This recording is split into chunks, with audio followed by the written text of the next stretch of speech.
Hello বন্ধুরা, পুতুল কিচেনে আপনাদের সবাইকে স্বাগত। আজকের রেসিপি চিকেন চাপ। চিকেনটা ভালো করে ধুয়ে জলটা ঝরিয়ে নিয়ে রেখেছি।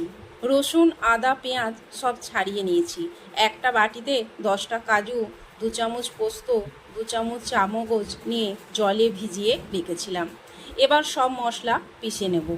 চিকেনের মধ্যে রসুন বাটা, আদা বাটা, পেঁয়াজ বাটা, লেবুর রস, নুন, লঙ্কা গুঁড়ো, অল্প তেল, চামগজ পোস্ত আর কাজু বাটাটা দিয়ে ভালো করে মেখে নেব। 1 চামচ গোলাপ জল, 1 চামচ কেওড়া জল, একটু জায়ফল গুঁড়ো, 2 চামচ ছাতু দিয়ে ভালো করে মেখে 1 ঘন্টার মতন চাপা দিয়ে রেখে দেব। গ্যাসের মধ্যে কড়াই বসিয়ে সাদা তেল দিয়ে দেব। তেলটা গরম হলে চিকেন থেকে মশলাগুলো ছাড়িয়ে চিকেনগুলো ভেজে তুলে রাখবো। এখানে গ্যাসটা মিডিয়ামে রাখবো। এবার অল্প তেলে 2 চামচের মতন ঘি দিয়ে পেঁয়াজ কুচনোগুলো দিয়ে একটু ভেজে নেব।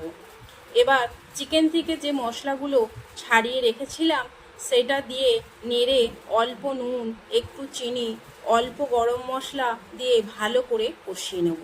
মশলা থেকে তেল ছেড়ে দিলে মিক্সিতে বাটা কাজু পোস্ত যে পিষেছিলাম তার একটু জলটা ধুয়ে রেখেছিলাম, সেই জলটা দিয়ে দেব এই মশলার মধ্যে।